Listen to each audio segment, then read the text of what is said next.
Bonjour et bienvenue. Nous sommes présentement au musée Gilles Villeneuve et dans les prochaines minutes, nous allons vous parler d'un événement qui va avoir lieu ce week-end.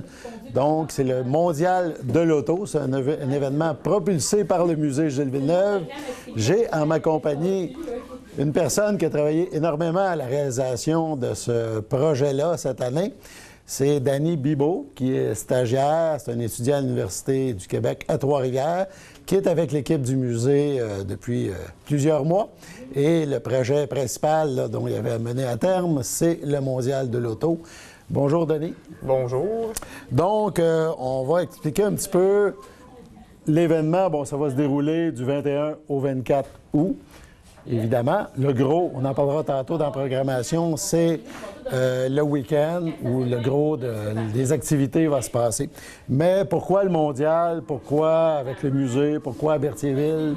Le Mondial de l'auto, dans le fond, c'est une activité qui vise à attirer du tourisme à Berthier. Parce que Berthier, c'est une ville magnifique, il faut la faire connaître un petit peu plus. Le Mondial de l'auto est organisé en partenariat avec les partenaires de Tourisme Berthier, qui est plusieurs organisations touristiques du Grand Berthier. À l'intérieur de la programmation, il va y avoir plusieurs activités qui vont viser à faire connaître Berthier au tourisme et puis aussi à faire connaître le musée Gilles Villeneuve, parce que les activités se passent sur le terrain du musée. Évidemment, on veut faire à Berthier, le musée, un élément important au niveau touristique pour attirer les gens d'en dehors chez nous et par le fait même, pourquoi pas en profiter pour découvrir les alentours, les autres attraits, la proximité du fleuve, entre autres, les îles de Berthier, etc., et tout ce qui existe. Le Mondial de l'auto lui-même, bon, on parle le jeudi, le 21 et le vendredi, c'est des activités un petit peu plus ciblées sur le musée. Exactement. Dans le fond, le jeudi et le vendredi, c'est le dévoilement de l'exposition Berthierville en miniature. Dans le fond, c'est le maquettiste André Tellier, originaire de Berthier, qui fait une exposition à l'intérieur du musée de plusieurs édifices bertholais très connus, donc à l'intérieur du musée. Le vendredi... Je vais juste revenir à cette exposition-là. Entre autres, il a rajouté un élément dans les dernières semaines. Il a refait le musée Gilles Villeneuve en miniature. C'est assez particulier. On est dans le vrai musée, mais de voir le petit musée. Et il rajoute, c'est un beau lien avec le musée Gilles Villeneuve, l'automobile, le mondial, il rajoute à ses maquettes, à ses édifices, toujours des voitures, souvent des voitures de collection à l'échelle. Donc, on retrouve des voitures anciennes, historiques, tout ça avec les édifices, évidemment, qui ont marqué Berthierville. Cette exposition-là aussi sera dans le hall d'entrée du musée. Donc, cette partie-là, c'est gratuit. Les gens pourront venir la voir durant toute la durée du mondial. Ouais, gratuitement ici au musée. Le vendredi, c'est des visites VIP du musée avec une conférence de M. Bellemare, justement, à côté de moi, qui a écrit son livre « Gilles Villeneuve, jamais oublié ». Donc, il va faire une conférence sur le livre. Fait qu'à ce moment-là, je vais en profiter pour parler de ce livre-là. C'est un livre qui a été mis en vente à l'occasion du Grand Prix du Canada. C'est sur clé USB en forme de petite Formule 1. Fait que ça a un petit cachet particulier. C'est un livre inédit. C'est pas l'histoire de Gilles, mais c'est 12 histoires sur Gilles Villeneuve. On en profitera pour en parler davantage lors du Mondial de l'auto aux gens qui seront présents à cette occasion-là. Et sûrement qu'on en parlera toute la fin de semaine aussi. Il y aura après, évidemment, on parle de deux grosses journées importantes, le samedi le 23 août et le dimanche le 24. Et à ce moment-là, je pense que ça déborde juste plus que la bâtisse du musée. C'est exactement. Dans le fond, le samedi et le dimanche, il va y avoir une exposition extérieure, qui est notre plus grosse activité de voitures. C'est des clubs automobiles de partout au Québec qui vont se réunir à Berthierville le temps d'un week-end pour faire de Berthier la capitale de l'automobile. Les voitures vont être exposées sur le terrain du musée, mais s'il y a trop de voitures, ils vont déborder sur l'avenue Gilles Villeneuve un petit peu partout aussi.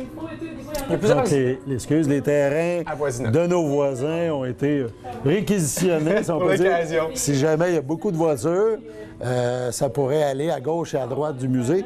Et le plus important, souvent dans ce genre de rassemblement-là, c'est qu'évidemment, il y a des clubs qui s'inscrivent, mais on ne sait jamais le nombre de personnes. On frappe un beau week-end, ça peut être... On peut s'attendre à 20 autos, puis en venir 40. On peut s'attendre à 10, puis en venir 30. Et à la fin, on n'a aucune idée là, du nombre, mais ça peut être important. C'est vrai.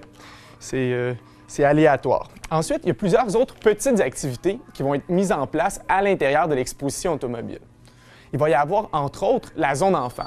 Dans la zone enfant, il y a plusieurs activités. Il va y avoir des jeux gonflables. Il va y avoir 2 jeux gonflables qui vont être installés sur le terrain du musée pour que les plus petits puissent aussi s'amuser durant cette journée-là. Il va y aussi avoir un concours de dessin. Donc, une table de dessin va être mise à l'extérieur. Et les dessins sont déjà donnés aux gens, au musée, et puis à la pharmacie Jean Coutu. Que retrouve-t-on sur les dessins? On retrouve des belles petites voitures sur les dessins que les enfants vont agréablement s'amuser. Donc, il y a un lien toujours avec l'automobile. C'est un dessin que les jeunes doivent... un dessin à colorier et nous ramener ça avec leur nom, tout ça, au musée. Évidemment, il y aura des prix rattachés à ça. Exactement. Il y a plusieurs prix qui nous ont été offerts, dans le fond, par la pharmacie Jean Coutu à ce moment-là, qui sont rattachés avec le concours de dessin. Il va aussi y avoir, le samedi, des maquillages sur place, des maquillages, une roue chanceuse et des ballons qui vont être offerts par Benny, par le restaurant Benny Eco de Berthierville aussi. Ce qui va pouvoir compléter notre zone enfant qui va plaire certainement à tous les plus jeunes. Puis si on poursuit on fera une pause après la journée du samedi. Si on poursuit dans la journée du samedi, évidemment, on parle de club automobile et de d'autres particularités, là. Oui, il va y avoir plusieurs clubs automobiles qui vont être présents le samedi, dans le fond. Il va y avoir le club Ferrari qui va être présent. Il va y avoir aussi l'AVEC, l'Association des véhicules électriques du Québec, qui vont permettre aux gens qui visitent le site de faire des essais gratuits de véhicules électriques. Il va aussi y avoir Smart Canada qui, durant toute la fin de semaine, fête son 10e anniversaire. Il va y avoir plusieurs autres clubs automobiles qui nous ont confirmé leur présence, comme les Miata, etc. Il va y avoir aussi des kiosques puis des encans de pièces de collection. Le musée va sortir à l'extérieur plusieurs pièces de collection qui sont inédites, qui ne sont pas vendues habituellement à l'intérieur du musée, pour les mettre à l'encan durant la fin de semaine. Cet encan-là va débuter le samedi aussi. De plus, il va y avoir... les gens vont être invités à voter pour leur auto préférée qui se retrouve sur le site. Les autos vont tous avoir un numéro dans leur fenêtre. Et puis, les gens vont être invités à voter pour leur auto préférée à la rapporter ici, à l'intérieur du musée. Le soir, un petit peu plus tard, il va y avoir l'auto-bingo et puis le cinéparc. OK. Auto-bingo, ça attire l'attention un peu, là. Est-ce que c'est un bingo? Est-ce que c'est les autos qui jouent au bingo? Non, mais dans le fond, un auto-bingo, c'est une nouvelle formule qu'on a décidé d'expérimenter au musée. C'est que les gens vont pouvoir jouer au bingo dans leur voiture. Il va y avoir un boulier habituel avec un crieur de boules qui vont être à l'intérieur d'une petite tente du musée. Il peut y avoir des tables devant. Donc, si vous voulez venir, vous pouvez jouer au bingo normal aussi. Il peut y avoir un grand écran géant qui va servir au cinéparc. Et puis, sur cet écran-là va être retransmis le bingo. Les gens vont être invités à venir avec leur voiture devant l'écran et puis à jouer au bingo à l'intérieur de leur voiture. Et puis, lorsqu'ils ont bingo, à klaxonner intensément pour Donc, vous le montrer. au lieu de crier bingo, c'est un coup de klaxon. Il y aura 6 tours de bingo. On parle de 300 $ en prix. C'est une première, c'est un essai que les gens du musée font. Mais on souhaite avoir beaucoup de plaisir et d'entendre le klaxon. Oh oui, le plus souvent possible. Ça va être surprenant un petit peu, là. Et ça précédera 2 films qui sont présentés. Il va y avoir un film Turbo qui va être présenté, un film d'animation pour les enfants, parce qu'on veut faire aussi du Mondial de l'Auto une fête familiale, pour montrer que c'est pas juste les adultes, mais qu'il y a aussi les enfants qui s'intéressent aux voitures. Puis par la suite, il va y avoir le film Rush, qui fait un lien directement avec la course automobile et avec le musée Gilles Villeneuve par le fait même. On sait que le film Rush raconte l'histoire juste de l'année avant l'arrivée de Gilles Villeneuve en Formule 1. Pourquoi Gilles Villeneuve est arrivé? Bon, on sait ce qui s'est passé avec Niki Lauda. L'accident, Niki Lauda a été brûlé une bonne partie de son corps. Tout ça, il est revenu. Finalement, il n'a pas continué. Il a été remplacé et tout ça a ouvert une porte, là, éventuellement, à Gilles Villeneuve chez Ferrari à ce moment-là. Fait que c'est un film vraiment lié avec l'histoire de la course et avec ce que le musée entend véhiculer véhicule depuis 26 ans maintenant. Donc, on va prendre une petite pause et nous allons vous revenir avec la suite de la programmation du Mondial de l'Auto et d'autres informations.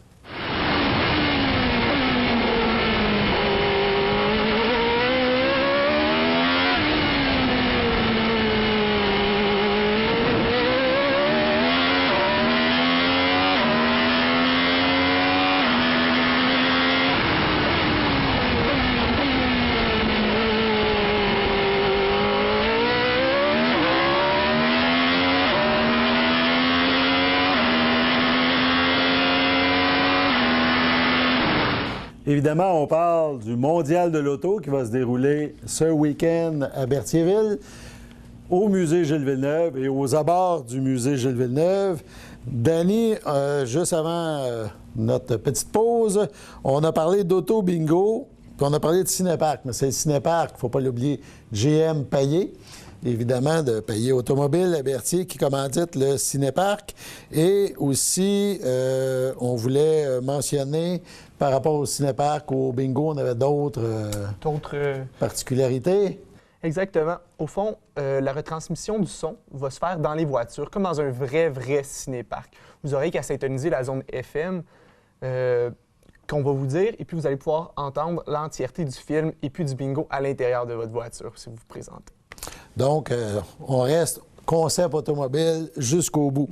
Donc, évidemment, ça, c'est pour conclure la journée du samedi, du 23. Le 24, la zone enfant est toujours sur place. On parle toujours de concours de dessin. Donc, ça, c'est à partir de 11 h le matin. Là, c'est toute la journée. Et on parle aussi d'exposition automobile. Tantôt, on a parlé de véhicules électriques. Oui. Je pense qu'on va même... Les gens pourraient même essayer des véhicules électriques. Exactement. Le samedi, il va y avoir essai de véhicules électriques par la VEC et le dimanche et le samedi par les Smart. Smart va permettre à la population d'essayer le nouveau véhicule Smart électrique durant l'entièreté de la fin de semaine. Il ne faut pas oublier aussi qu'il va y avoir les visites guidées les samedis et les dimanches de Berthierville, en autobus. Les autobus Gaudreau de Joliette nous ont prêté gracieusement un autobus avec lequel on va faire un circuit touristique aux touristes qui viennent au Mondial de l'Auto. Bon. Ça va s'adresser autant à monsieur tout le monde qui va venir nous visiter qu'aux exposants de voitures. Ils vont pouvoir prendre un petit break pour aller découvrir Berthierville en nous confiant leur Ferrari, par exemple. Oui, ils vont me confier leur Ferrari pour que je les conduise, que j'aille les laver. Par ça, ils vont pouvoir faire le tour de Berthierville. Ils vont avoir les nombreux attraits parce qu'on sait, nous, habitants de Berthierville, que la ville est riche en activités de toutes sortes, en musées. La ville, culturellement, est riche et on veut pouvoir le montrer aux autres aussi. Aussi les paysages. On sait qu'on est sur le bord de l'eau, les îles de Berthier, etc. Il y aura aussi, le dimanche, on parle... Évidemment, on a un président d'honneur qui est Jacques Deshaies, qui est chroniqueur automobile, pilote de course automobile aussi, et un bon ami du musée. Fait qu'on prévoit là, que Jacques, durant cette fin de semaine-là, le dimanche notamment, viendra nous parler un petit peu de son métier de chroniqueur automobile. Donc, il sera là. On aura aussi, on parle de conférences, on parle de Daniel Bouliane, qui a écrit un livre pour enfants inspiré de Gilles Villeneuve. Elle sera là pour en parler. Évidemment, ce livre-là est en vente au musée là, avec mon livre aussi. Et je reparlerai évidemment là, du livre. Ça, c'est la partie conférence. Sur le terrain aussi, on attend même des surprises. On aura Auto-Québec, la Fédération Auto-Québec, qui sera sur place, entre autres avec un pilote qui a fini deuxième au Grand Prix de Trois-Rivières il y a quelques jours, Marc-Antoine Cardin, qui est de Sorel. Marc-Antoine sera là les 2 jours avec sa Formule 1600. Une superbe voiture. C'est un ami du musée depuis longtemps. Il sera avec nous aussi. Et j'aimerais peut-être que tu nous parles, parce qu'on a un tirage. Évidemment, il faut travailler fort pour financer des activités comme ça, chercher des partenaires, des commanditaires, mais on a aussi une levée de fonds plus large. On parle du tirage d'un vélo spécial. C'est exactement. Les 10 ans de Smart, comme j'ai dit précédemment, seront fêtés durant le Mondial de l'Auto. Pour l'occasion, Smart Canada et Mercedes ont offert au musée Gilles Villeneuve un e-bike. Un e-bike, c'est un véhicule électrique. C'est c'est un vélo de taille standard électrique qui est possible de rouler normalement avec et que lorsqu'on est fatigué, d'y aller avec l'électricité pour avancer. Ce e-bike-là est d'une valeur de 3 300 $ approximativement. Et puis, au musée et durant l'événement, on va vendre des billets de tirage au coût de 5 $. Donc, c'est pour encourager le musée et l'événement aussi. Donc, puis le gagnant sera connu à la fin, le 24, là, à la fin de la journée, à ce moment-là. Évidemment, un événement comme ça nécessite, on l'a dit, des partenaires. Je vais en nommer quelques-uns. La Ville de Berthierville, la Fédération du sport motorisé, on parle de McDonald's, Desjardins, la Caisse de Dautré, le DESIN, le CLD Dautré, qui est aussi partenaire, Autochem, on parle aussi de la Société de gestion Sogefort, de Castrol, de EBI Environnement. On a parlé aussi du Club Smart Québec, de Smart Canada et de Mercedes, du groupe Gaudreau, de Payet Automobile et des entités de Tourisme Berthier. On parle évidemment du musée Gilles Villeneuve, fait partie de ça, la chapelle des Culs-de-Berre. On parle de la Grosse Bertha, le cabaret théâtre, le festival Tout pour la musique et la société d'aménagement de Berthier-Dautré, qui est le port de plaisance à Berthier. Fait que tout ce monde-là travaille à attirer les gens. Tourisme Berthier. Tourisme Berthier. Fait que c'est un petit peu, si on rappelle les dates, Danny. Les dates sont le 23 et le 24 août, de approximativement 11h à 16h le dimanche et de 11h à approximativement 23h le samedi. C'est gratuit, donc vous êtes tous invités à venir nous rencontrer au Mondial de l'Auto 2014. Et le plus important, évidemment, les activités extérieures ou le hall d'entrée du musée, l'exposition Berthierville en miniature, c'est gratuit. Les gens, ce week-end-là, qui vont vouloir entrer au musée, bien, ça sera un 2 pour 1 ou la moitié prix, donc 5 $ au lieu de 10 $ pour un adulte, etc. Donc, je pense que ça sera une belle opportunité là, de visiter les nouveautés, de découvrir les nouveautés au musée. Une nouvelle exposition Formule rétro, c'est ça. Mise en place, dans le fond, pour l'exposition. Donc, le Mondial de l'Auto à Berthierville, c'est le 21-22 août, des activités plus spécifiques, le jeudi et le vendredi. Et le 23 et 24 août, c'est vraiment large public à l'extérieur. On espère du beau temps, beaucoup de belles voitures. Et on veut faire de Berthierville, à l'occasion de ce week-end particulier, on veut que Berthierville soit la capitale mondiale de l'automobile. On est peut-être un peu ronfleur, mais on le fait dans le sens que les voitures qui seront exposées seront des Italiennes, des Américaines, peut-être des Anglaises. Il y aura des voitures de plusieurs origines et évidemment, le musée Gilles Villeneuve lui-même est un musée qui attire des gens chaque année d'environ une trentaine de pays, d'où le Mondial de l'Auto. Donc, c'est une invitation. Au plaisir de vous rencontrer sur le site du musée à l'occasion du Mondial de l'Auto 2014.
Gilles Villeneuve a dû se surpasser pour atteindre le but qu'il s'était fixé. Né dans un pays où le sport automobile était peu suivi, surtout au niveau des Grands Prix de Formule 1, il s'est d'abord distingué en course de motoneige. Champion du Québec, du Canada, d'Amérique du Nord, autant de titres échelonnés tout au long de sa carrière en motoneige de 1969 à 1973. Déjà, il surpassait tous ses adversaires de plusieurs coudées. La motoneige a été un tremplin vers la course automobile. Après une année en Formule Ford, où il avait été champion du Québec, il passe à la Formule Atlantique. Ses débuts sont modestes et même difficiles. Mais sa force de caractère et ses dons innés de pilote ont vite fait de le hisser au sommet de la Formule Atlantique. 5e à sa première saison en 1975, il sera le champion canadien et nord-américain l'année suivante. Une année de rêve que celle de 1976. 9 positions de commande aux grilles de départ. 9 victoires et une deuxième place en 10 courses. En 1977, il passe du circuit européen de Formule 2. Mais l'accord n'a pas pu se faire. Il revient à la Formule Atlantique et il conserve le titre canadien. L'une de ses plus belles et significatives victoires en Formule Atlantique a été acquise au Grand Prix de Trois-Rivières en 1976. Deuxième à la grille de départ, il a comme adversaire, entre autres, James Hunt, Vittorio Brambilla, Alan Jones, Patrick Tambay. Mais cette brochette de pilotes chevronnés ne le gêne pas, loin de là. Il domine la course qu'il a menée à sa façon. Parmi ceux qu'il a vaincus, un pilote a remarqué son extrême habileté, le Britannique James Hunt, qui le recommande au grand patron de l'équipe McLaren.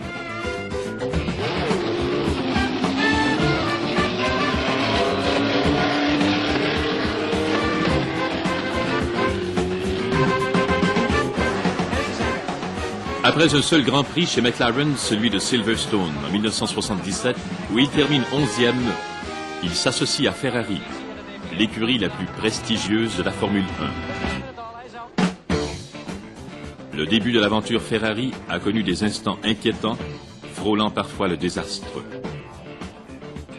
La presse italienne, intraitable en ce qui touche les Ferrari et ceux qui les conduisent, n'a pas toujours été tendre à son égard. Mais il a la confiance d'Enzo Ferrari, impressionné par son tempérament de bagarreur et son ardeur au travail. Septembre 1978, Gilles Villeneuve partage avec Ronnie Peterson la première ligne de la grille de départ du Grand Prix d'Italie à Monza. Un mois plus tôt, au Grand Prix d'Autriche, les deux pilotes étaient montés avec Patrick Depailler sur le podium des champions. À quelques centaines de mètres du départ, c'est le drame. Un carambolage monstre se produit et Ronnie Peterson y trouve la mort. Pour la première fois de sa carrière, Gilles Villeneuve perd un ami en Formule 1. Vous aviez un ami qui est mort récemment sur les circuits de course. Est-ce que cet événement vous a affecté? Oui, oui, dans le sens que les quelques jours qui ont suivi, j'y pense, parce que ça aurait pu être moi, ça aurait pu... Et puis surtout, ce qui m'a affecté, c'est que je considère cet accident-là comme stupide, parce que je pense que c'est une chose qui aurait pu être facilement évitée, sans vouloir polémiser ou entrer trop m'impliquer là-dedans. Là. Je pense qu'il y a dans beaucoup de domaines, c'est fautif, et ça aurait pu être facilement évité. Mais il n'y a qu'après un accident comme ça qui se produit... Parfois, il peut être une année sans qu'il y ait personne. Mais habituellement, il y a un pilote par année qui laisse sa vie. Et puis, il semble que ce soit juste après ça qu'on prend vraiment conscience que, ah oui, il y a un problème là, on devrait faire ça, on devrait faire ça. Et ça dure 1 mois, 2 mois, après ça, bien, ça retombe dans le même vice. Dimanche, 8 octobre 1978.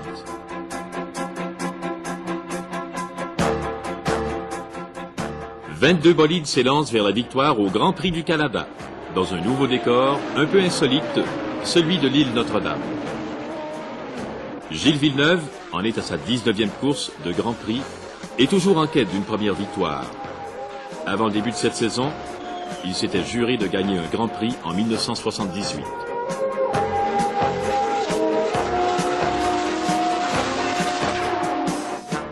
Mais Jean-Pierre Jarier, au volant d'une Lotus Ford, semblait vouloir lui imposer ses volontés. Au 37e tour, Jarier est premier, Villeneuve deuxième.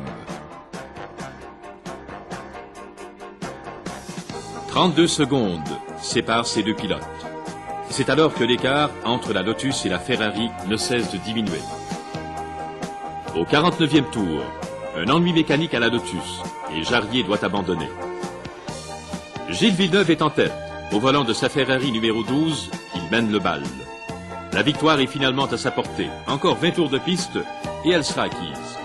Mais les 77 000 spectateurs, sachant fort bien que tout peut arriver en Formule 1, surveillent tous les passages de leur idole. Ce qu'il sera long pour eux, ce dernier tour de piste. Villeneuve refuse de cesser les passés. Il a trop souhaité cette victoire pour qu'elle lui échappe. Au fil d'arrivée, il devancera par plus de 13 secondes Jody Scheckter. C'est plus qu'une victoire, c'est un véritable triomphe pour le pilote québécois devant ses compatriotes. Et quel accueil délirant au puits de Ferrari. Montréal 1978, c'est la confirmation de Gilles Villeneuve. Il ne lui aura fallu qu'1 an pour acquérir le métier, cette qualité indispensable à tout grand athlète. En 1979, à la suite d'une année exceptionnelle, il est proclamé le pilote de la saison, le plus rapide. Lors d'une cérémonie spéciale à Paris, on fait son éloge. Gilles Villeneuve.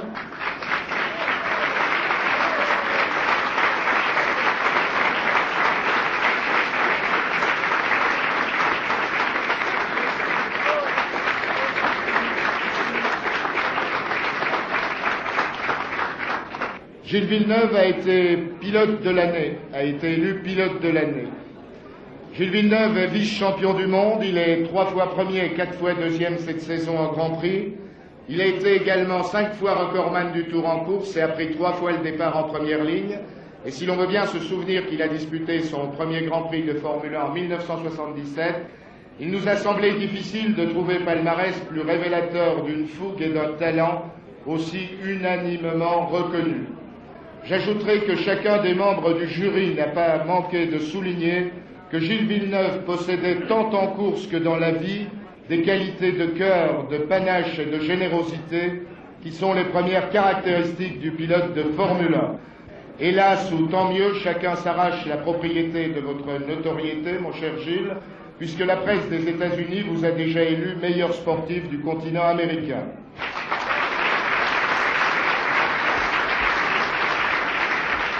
Comme toujours, malgré sa joie immense, Gilles Villeneuve fait preuve de modération dans ses propos à son retour à Montréal.